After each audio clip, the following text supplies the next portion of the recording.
A couple of things have happened recently in a good way. I read the Bible at least twice a day.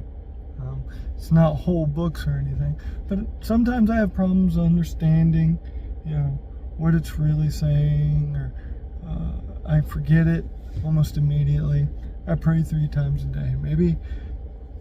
And I started wondering, what's going on? Is anybody else having this problem?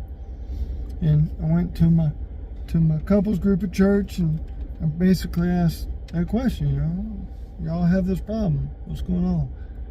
And one young lady, she was like, well, I used to have problems with it too, but you got to kind of keep at it until the Lord speaks to you.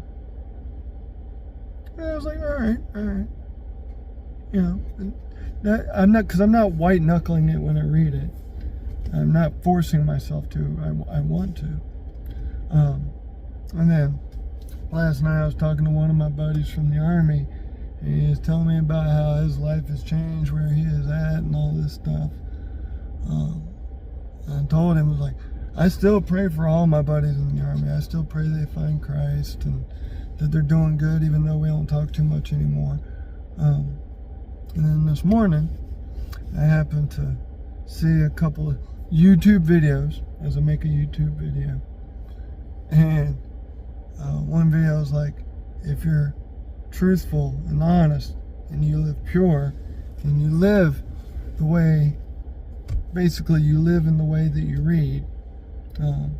He didn't say those words, but that's what he was getting at.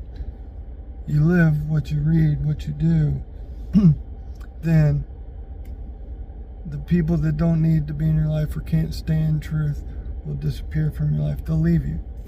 I was like, wow.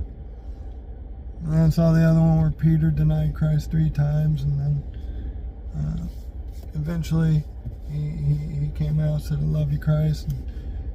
And he got hung upside down. He got crucified upside down.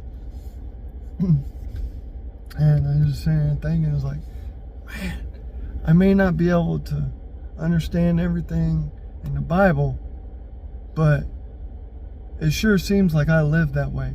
Maybe it's a subconscious thing, because now I have a different outlook on it. As long as I keep reading the Bible, I'm gonna live that way. So if you have issues, keep reading the Bible. One of 2 things are going to happen. Eventually, the Holy Spirit and Jesus Christ and God are going to speak to you. Or, you're just going to start living the way of the Bible. God bless y'all. Love y'all. Pray for y'all.